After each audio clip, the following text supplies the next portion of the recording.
This is E&P Reports, a service of Editor and Publisher magazine. Since 1884, the authoritative voice of news publishing. Hi again, Mike Blinder, publisher of E&P.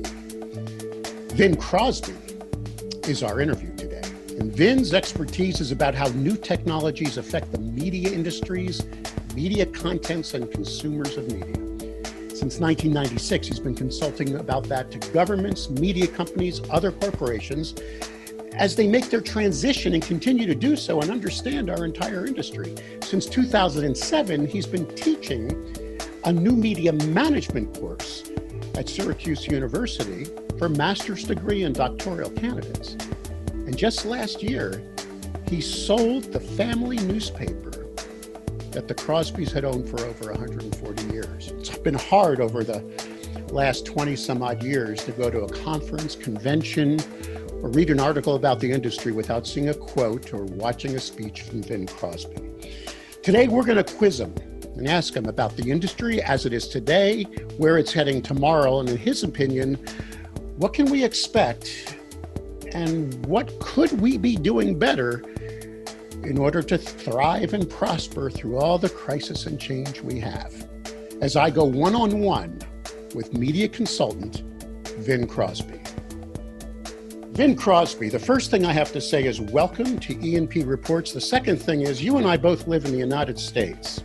We both go back about 22 years, 23 years in this industry, and every time I run into you, it's never in the U.S.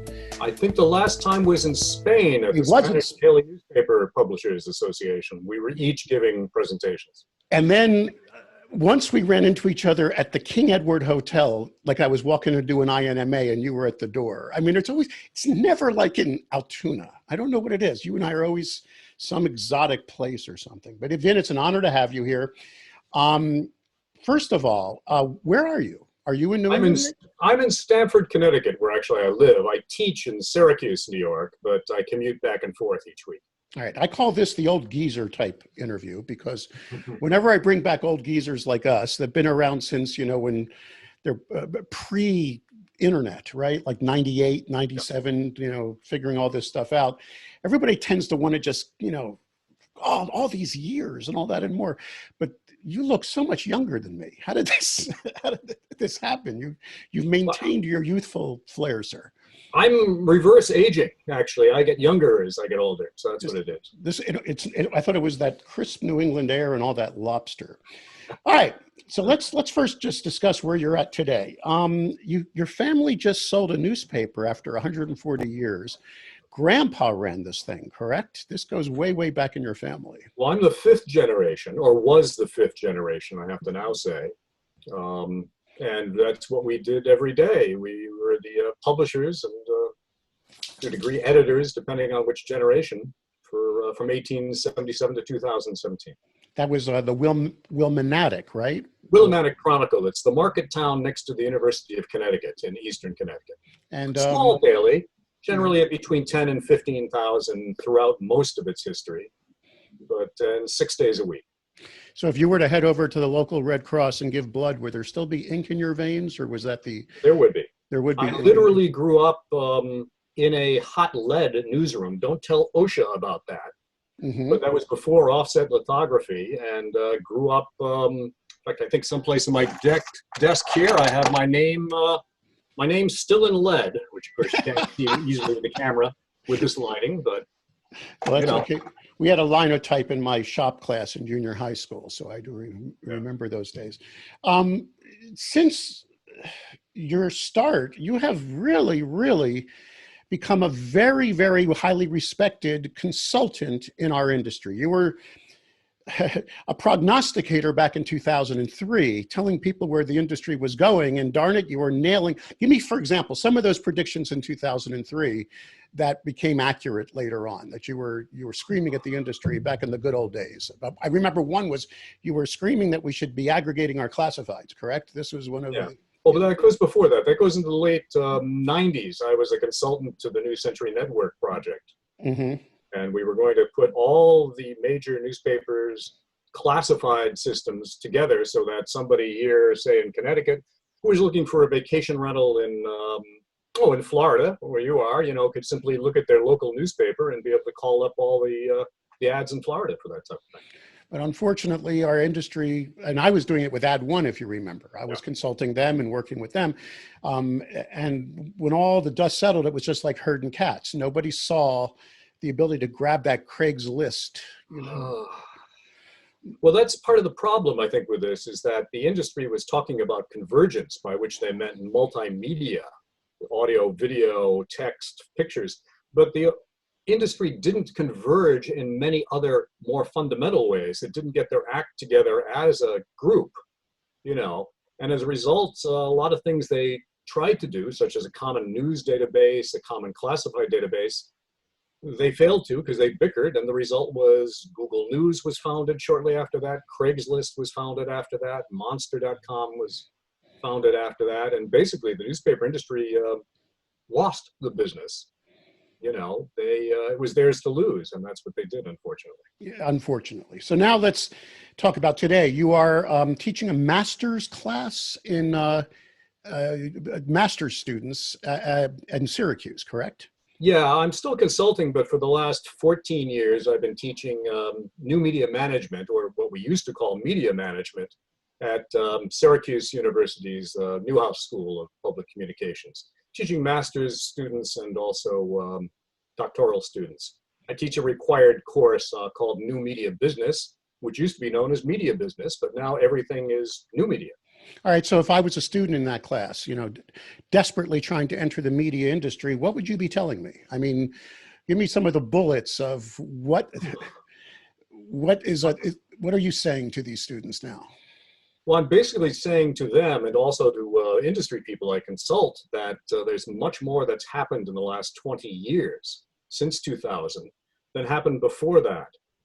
We've seen what I call the greatest change in media history, something even bigger than Gutenberg, in that during these last 20 years, people's access and choices of media has changed from relative scarcity, where you had a few TV channels, a couple of radio stations in your area, and whatever newspapers were distributed, to now where people have access to every bit of information in the world in the palm of their hand, which is a huge change in human society.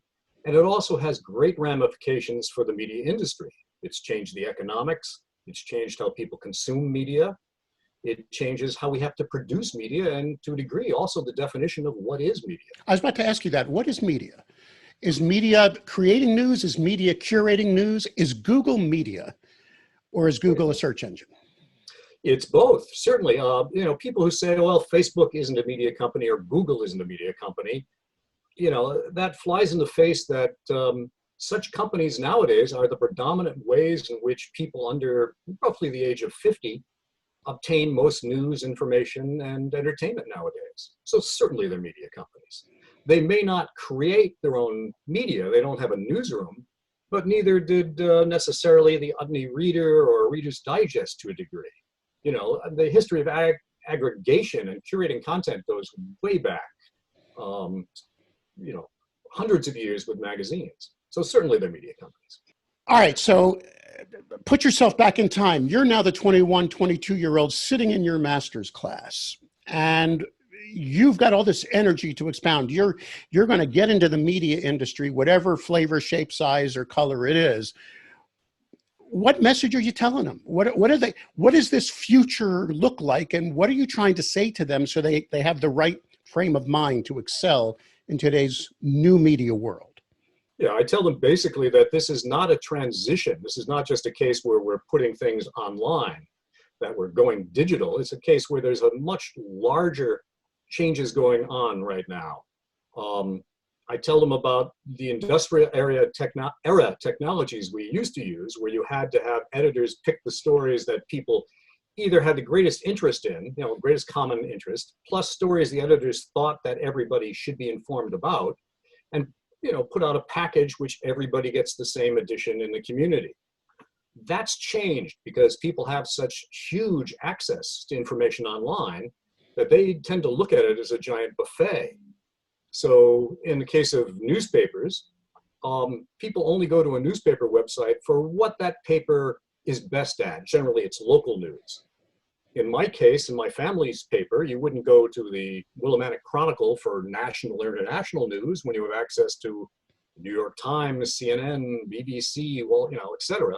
You'd only go for local.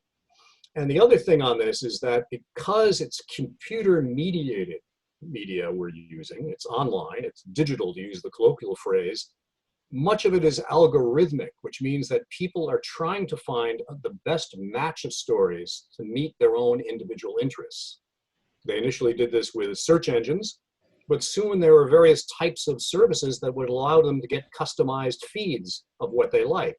Facebook kind of stumbled into this, by coming up with a system where you could pick things you like and pick your network of friends, and it gives everybody an individual feed of information, where there might be 2.5 million, or billion people on Facebook, but everybody simultaneously sees something different than everybody else does. So we're moving from mass media, where everyone gets basically the same edition, the same program, the same package, to something where what some of us academics are calling individuated media, where it's algorithmic and everyone's getting a very, I wouldn't say personalized, because you get a personalized golf ball which has your name on it, but still the same golf ball, and it's not really customized. It's not cut down from an edition, or an edition with some things added to it, but it's a totally bespoke or created for that individual feed. And that's what you see on Facebook and on Twitter and on the various foreign types of things that come up with that. So we're moving from mass to individuated, basically, over the course of this century. There's like 10 questions that have to be unpacked from that statement. The first one being, good or bad, right or wrong, in the old days, Fred Friendly or Edward R. Murrow or Walter Cronkite, by the way, those of you under 30, go Google them, you'll figure out who we're talking about. But in the good old days, they told you the news deep in their soul we needed to know, right? It wasn't if it bleeds, it leads. Now, when I managed a radio station that was competitive in a market, and we were a high news station, full service back in those days, we ended up doing news in order to capture audience. If it bleeds, it leads. Now, the news you needed to know, they call the elite media. If I can switch to the, how dare you think you have the right to tell me? Is this good or bad in our society today that brainiacs in New York and big tall buildings are not telling us and influencing us like the old days? Well, it depends. Or publishers in a local market, for that matter. It depends on where you're looking from and what you're looking at. That's a very broad question. I think the thing I tell most people is that everybody still wants to know the things they don't want to know. No one likes to be caught by surprise. It's like, an airliner landed on the Hudson. So there's always a human need for people to find out things, to know what's going on. So the idea of journalism, that's not dying at all. People want to know. It's just that some of these other things are changing, where they're going to want a little more customized information bit by bit on the secondary stories. So it's not a case of either being insular, daily me, or the old way where everybody gets the same thing. It's just shifting a little bit more in customization.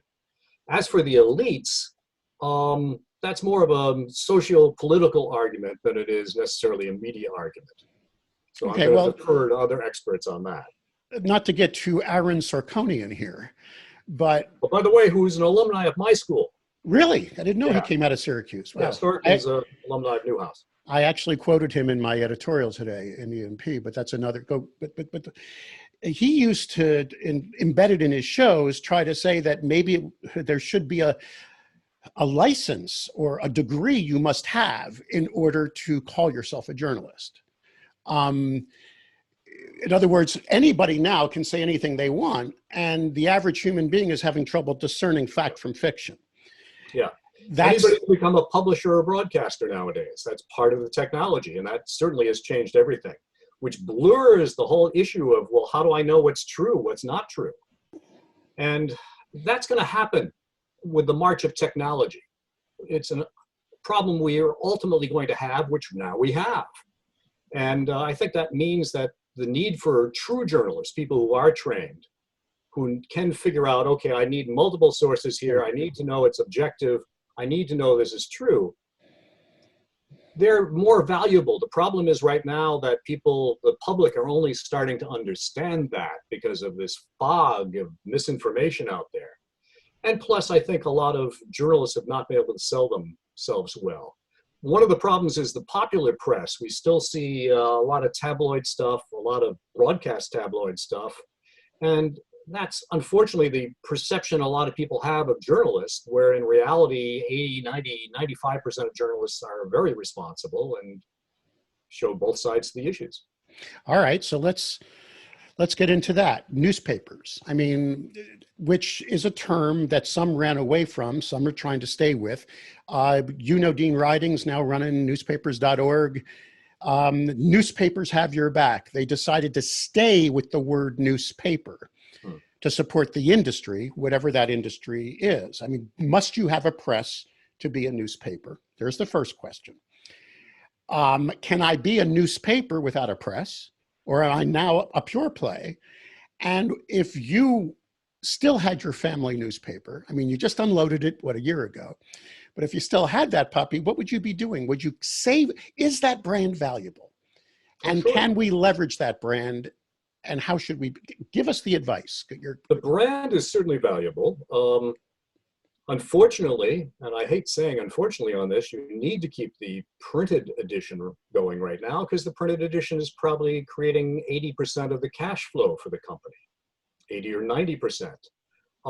There is a misperception that if you just simply take the business model and put it online, you'll make the same amount of money without the cost of print.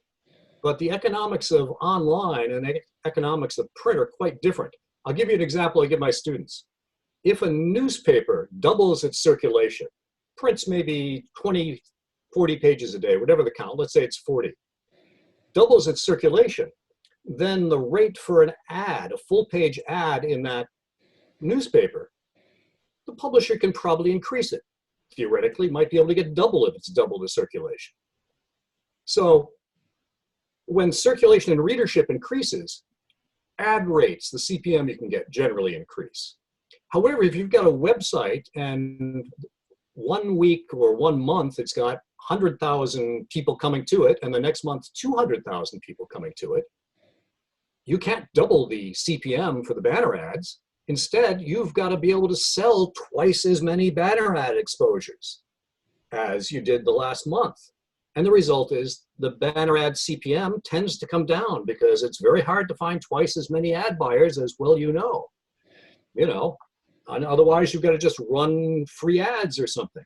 So as scarcity has changed to surplus in terms of information, things have gone from print to online, the economics of online are opposite, topsy-turvy from what they were in print. And the result is that many publishers who thought they would make more and more money the more readers they had of their website are finding that actually it's driving the CPMs down the more readers they have because they've got more and more inventory they have to sell. So keeping print is necessary nowadays, unfortunately. And as you know, circulation's going down, and so revenue in print's going down. So you've got a catastrophic situation going on for the nation's newspaper industries. And that's even starting to show in emerging markets like India or the People's Republic of China, where their circulation has leveled off and is now starting to go down also. The challenge in the past was newspapers were mass media in a way. I mean, in the good old days, 80% of 18 plus adults touched some form of a newspaper each and every week. And the demand for that as a distribution method, whether it's a printed ad, an insert, or a classified ad, that vertical, that was half their revenue, right? Jobs, homes, cars, even stuff. I mean, in India, matrimonials are a huge part of the revenue there. That's gone. Okay, the whole idea of demand for distribution is gone. Yeah. So now you have to leverage your news as a way to garner an eyeball and then rent it in an advertising world. Some say that's impossible to cover the cost of the newsroom. That's where the challenge is, the break in the economics. If you still own that newspaper, what would you do to survive? How would you keep those reporters paid, or is it just too late? I mean, I don't want you to be all doom and gloom here, like, Ken Doctor, but what would you be doing? Well, you're imputing my reputation because I think I'm more gloom and doom than Ken is. Okay. I don't think there's a way out on this, which of course I've demonstrated by selling the family paper, reluctantly selling it. But there needs to be a revamping of the entire infrastructure here. The industry itself has to come together, not just the newspapers, but the news industry has to come together and find ways to super syndicate and super distribute their content in a way that they can track it and they can make money from it. Money's being made from it. It's just being made by the ISPs and the Googles and the Facebooks, the newer individuated media companies of that sort. Is the model of the Gannett's working, where you basically just do regional newsrooms, you cut back on the resources, you do everything you can to publish and try to keep that margin going? Or is it back to a hyper-local model where the person who runs it's got to be comfortable with a 6, 8, or 10% margin? I mean, what is the final model? Well, the final model is that it's basically been blown in the United States. We did not make the changes that we should have made over the last 20 years. We did not get ahead of these things and become the Google Newses and the monster.coms and the rest. And a lot of newsrooms are waking up to the fact that people are not willing to pay, or at least pay what needs to be done to sustain the operations, because that ad base is gone basically nowadays. You know, there's no longer that subsidy. So we're in a crisis situation here. I do, as you know, we talked about at the beginning of this, a lot of international consulting. There's a lot of things some other countries can do because they haven't gotten as bad a situation as the US has. But we're going to see a gray age here in the United States for a while, not a dark age, but we're going to see a major crisis, which is underway right now for the news industry. And the conversation about what the news industry should do at this point is they've got to get their act together, consolidate not just the newspapers, but the broadcasters, the rest, find a way to track and be able to monetize their content, know where it's going, who's using it, which is a massive project that should have been done over the last 20 years. And they've got to have a common front in dealing with the ISPs and the Facebooks and the Googles. The problem is that it's late in this battle, this war, and the news industry, unfortunately, has been losing it and losing it badly. They may not have the resources to do it. So we've got a philosophy that still permeates in the industry that we're a necessity. We're a First Amendment. The founding fathers require truth to power. Even on the localist of local level, if absolute power corrupts absolutely, someone's got to be watching that police chief. Someone's got to be watching that head of the local school board, or even the guy that's in charge of the garbage collector. Yeah. That's going away in so many towns. Will our society wake up and realize that they have to support local journalism? Or, I mean, I'm asking you to prognosticate. Where's that crystal ball, my friend? The onus is not on the public to wake up and realize they need to support local journalism. It's for the newsrooms to wake up and understand that part of what's necessary to do is to work out a better way to distribute and monetize their product. You know, I mentioned a war or battle metaphor a little while ago. Napoleon and Ulysses Grant knew that wars were won on logistics, not just battles. You know, what happened here is we have newsrooms who've had a disconnect over the last 20 years from what was happening in the media environment, how the business model was changing, how people were consuming news was changing. And I'm talking about not just going online, but the fact that, if you look at the average amount of time a person reads NewYorkTimes.com versus reads the printed paper, you know, the number of the average user of the Times, last figures I saw, were going to it about 4 times a month, you know, which is once a week, and only seeing a couple of stories, spending 5-10 minutes there. And the amount of time that that user would spend on the New York Times website, at least according to figures from Nielsen and other ones, was basically the same that a print reader would spend a day. So they're using online much less, and they're using it in much more focused ways. And the newsrooms just didn't realize that. They just thought, oh, people are going to continue to consume and have the same habits online that they did in print, which is not true. And I think newsrooms need to wake up. Yes, they do a wonderful job, a necessary job, but they've got to understand that underneath, the environment has changed, and they need to adapt to that and find ways to fit into the way that things flow in the new media environment. Would you stay with the word newspaper even if you were a pure play? Would you change it if you were consulting? There are a lot of pure plays starting to find audiences. There are people who have launched online only local news outlets and doing it in a journalistic ethic, not as a blog. I mean, is that a newspaper? It's not a newspaper. And I think the term is becoming obsolete because you've started to get a generation now, 20, 30 years after this transition started, who've never read a newspaper regularly. You know, they might occasionally see one sitting in an airport waiting room or something and pick it up, but they're not newspaper readers. They get their information online. So it's becoming an obsolete term, basically. You know, it's becoming like livery stables. You never hear about them once the automobile came about. So it's news. That's what we're talking about, not newspaper. Okay. You know, the paper's just the substrate. It's just the medium. It's the earlier version of pixels to a degree. So what journalists do is news. They don't do paper. The reason I'm asking that is so many now are trying to get back to that brand and defend it by saying, well, we still dial phones.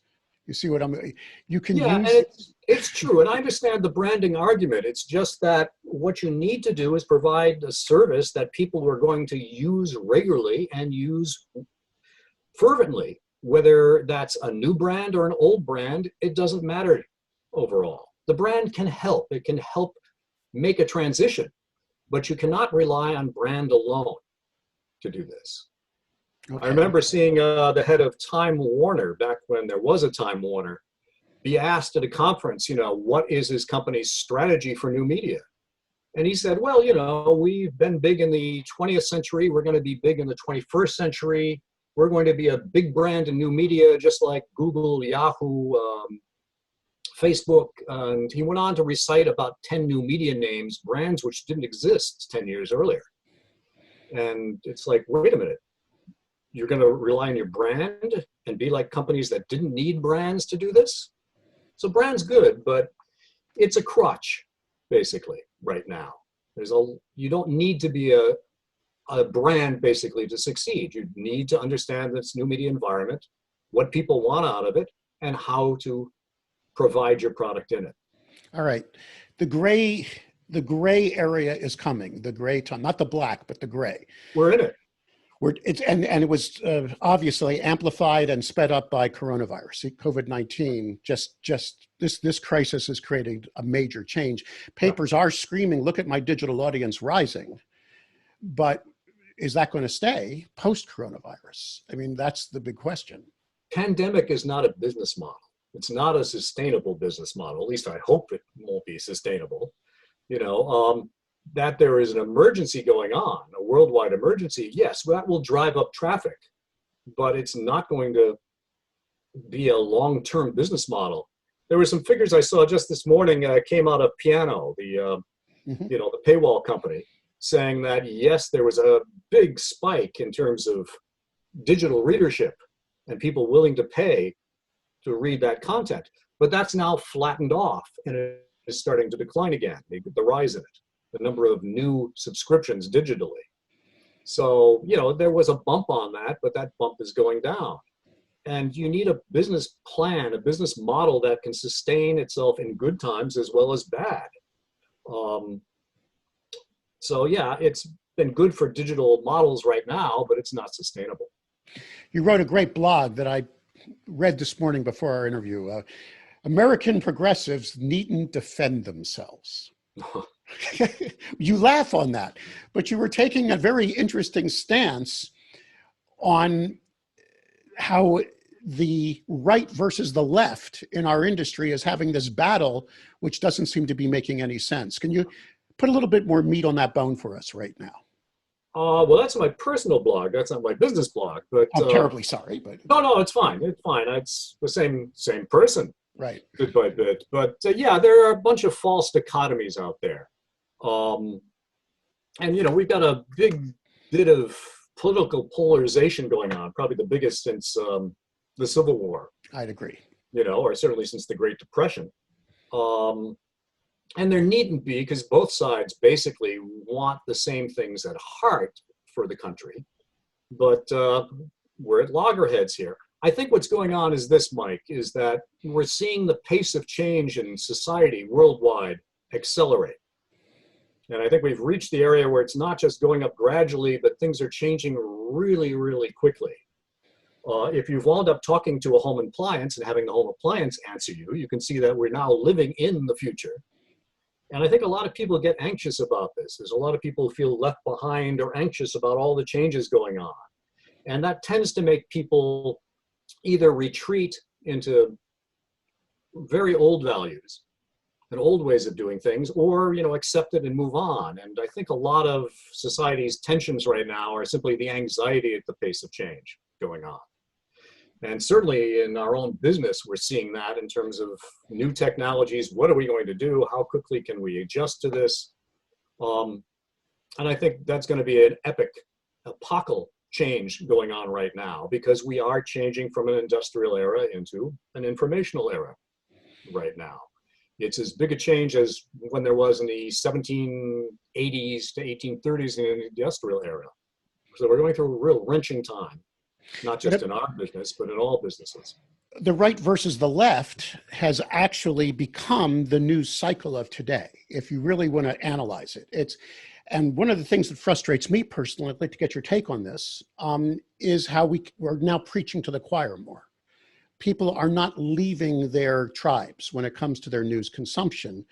Maybe one of the reasons things were a little bit easier emotionally back in the 60s was I could still be right versus left, but we all watched the Dick Van Dyke Show the night before. Yeah. We all watched Ed Sullivan. We all, beyond the local sports team, which is actually becoming almost political in a way. Yeah. Is that where the world's going to be? Is everything? It's part of a double-edged sword. People can find their own little mix of interests and wall themselves off from it. That's the bad part about the customization or individuation of news I'm talking about here. Or they can accept, diverse opinions. We're going to find more people who probably are just going to want, I'm going to date myself by saying Britney Spears stories, and that perhaps is their democratic right to do that. They can do that in the technologies now. You may have trouble reaching that person in terms of general news. But that's evolution, and that's how it's going to be. So Rupert Murdoch is a genius. He fans the flames into his tribe and makes tons of advertising revenue through it. Well, I'm former News Corp. I'm an alumni among other companies I've worked for in the past.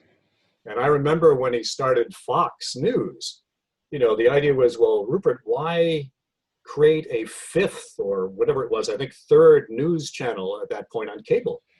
And he said, well, he didn't say this explicitly, but he basically said that we're going to not do it objectively. We're going to sway it a little bit, and we're going to take all the conservative viewerships from those other channels, which in terms of business models was a brilliant move. Mm-hmm. Brilliant move. In terms of journalistic business models was horrible. So yes, as a businessman, he's a genius at these things. But that doesn't necessarily mean that he's a journalist, and this is journalistically good.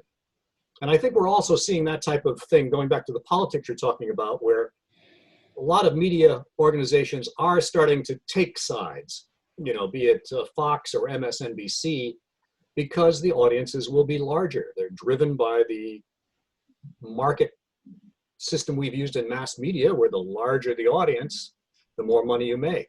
Which, by the way, is also a reason where if you go to the Learning Channel, they're no longer doing classes about calculus and algebra. Instead, it's flip this house or, right, what not to wear. Which is amazing because down of these things. And all those DIY channels are leaning heavily female, which I never would have predicted. Yeah, which is interesting. But that's part of the model changing on, because when there were only 3 channels, everybody was watching those 3 networks, I should say, not channels. But now that there's hundreds on the cable systems, a lot of these programmers and broadcast are dumbing down the channels to try and raise the audience back up. Did it upset you when Rush Limbaugh won the Medal of Freedom on national television during the, I have to ask. I've gotten used to the Trump administration. I believe anything's possible. Larry the Cable Guy could win it the next time. Don't hold back. How do you really feel? Is he a journalist? No, he's not a journalist. I mean, he's not somebody who investigates stories, tries to find out both sides of the issues, reports both sides of the issues, has multiple sources. He's an entertainer.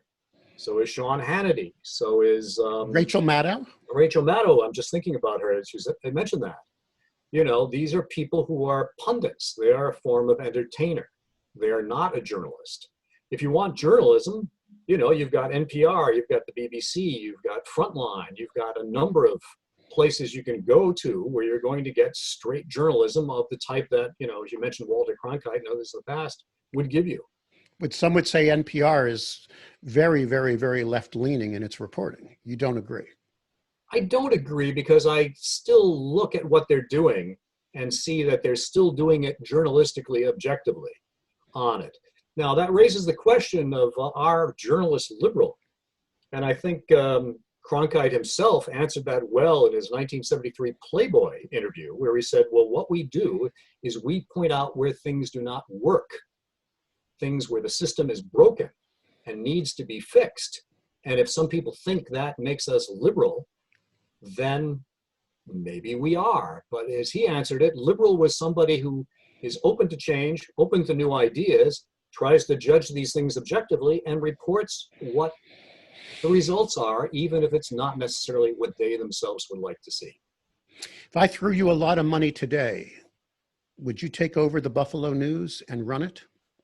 Oh, the Buffalo News is close to my heart, because I used to be in and out of it relatively, at least once a month, when I was working for the old United Press International in upstate New York. I know the editor very well. I knew most of the publishers. I picked that only because it's a great its value in the last switch back was only $10 million. I could put together 5 or 6 people and buy that. I mean, not that it's for sale, but I'm saying, would you run it? Would you take it over and make it your mission at whatever, because you're only, 49 right now, I can tell you're a young man compared to me. But would you put your last piece of energy, I mean, like I took over E&P, my wife is just looking at me like I'm crazy. I mean, would you take over Buffalo News? Or I'm just trying to think of another iconic brand that. Yeah, no, I know, I understand what you mean. No, I wouldn't. And part of the problem is you can't turn back time. It's not a case where all of a sudden you can do now what you could have done 20 years ago when the timing would have been right and have it work out well. The industry missed the window. And a big part of that window, by the way, is about 2004, 2005, which is roughly when the average American consumer got broadband, and had always on internet access, where they didn't have to use the phone line. So they all of a sudden had it on anytime they want, and that changed how they used it. And unfortunately, that was a time when many of these things needed to be done in the news industry that weren't done, many of the advancements. And one of my big complaints, and this is for people of my own generation, is that most newspaper digital operations seem stuck in 2004. They haven't changed radically since then. Yeah, they're doing video blogging and podcasting, but the sites are still the same and the business models are still the same, and they really haven't changed in 20 years. There is a generation of new media executives my age, and actually I'm at retirement age myself right now, who are been resting on their laurels for about 20 years. Albeit, with the recession, I should say, in 2008, a lot of the money was cut out at that point, but there hasn't been great progress in the online operation of news in the last 15 years. Well, you said you're more doom and gloom than Ken. Doc, you were not on this interview. I think you're painting a bleak picture, but you have yet to say that okay, will the big dailies be around in 5 years? Yes or no? Well, the big ones will be, the national ones be. New York No, Times. I meant that the city dailies, like the Pittsburgh. No. No, there are some areas where things are working well. I think Boston Globe, I think, is an anomaly. It's an outlier. They're doing fairly well with their online subscription operation. Well, LA Times. Or LA Times. Yeah, speaking of which, in each of those cases, or Washington Post, where you've got a centimillionaire or billionaire owner, that keeps those papers running to a degree. The problem is that doesn't scale to the other 1,200 daily newspapers in the country. Right. You can't find, the idea that moguls are going to buy every paper in the country and operate them independently. That's not going to happen. So they're exceptions. I look at the average newspaper, which is about, maybe 12 to 15,000 circulation right now in the United States. If you can come up with a business model to keep that operation going, then you're all set. If you focus only on the New York Times and what it's doing, that doesn't scale to the industry. It doesn't work. I do know some community papers that are weekly publishers that serve their towns well that are still profitable. Yeah. But when you add the distribution of every day and the printing costs and all the other things, then you've got a challenge. All right. Well, you mentioned a business blog and a personal blog. If anyone wants to follow you, which one should they follow, or do they follow both? Well, my consulting company has been Digital Deliverance since 1996. Right. That's generally the place. I'm also publishing a newsletter again, which I've started up recently. I stopped that when I started teaching because of the workload involved, but I've restarted that now. And that's basically where I exist. So what's give us the URL again? It's www.digitaldeliverance.com. Okay, digitaldeliverance.com. And when I go to your personal blog, that's just for fun. That's just really good. Yeah, because I like to keep my own personal opinions separate than the business opinions. So the Digital Deliverance is just a pure business blog. That's great. And your course, you're going to continue to teach in Syracuse as well, sir? Your plan to stay on there? Yeah, I'm all set for next year. It's going to be mostly online as a result of the pandemic, which is kind of ironic because that's what I've been teaching anyway, is how all these things move online. There you go. We really appreciate your time today, Vin. It's been great getting your views, your prognostications, and your thoughts about the industry. We at ENP will stay in touch with you, and we hope you stay healthy, well, and more importantly, keep those kids in our industry if you can. Keep them in there. Yeah, I think it's a great time. I would love to be 22 nowadays with all the opportunities these new technologies and this flux in the market creates. It's a great time to be in the media industry if you're starting out. Thanks a lot, Vin. Such a gray-haired guy.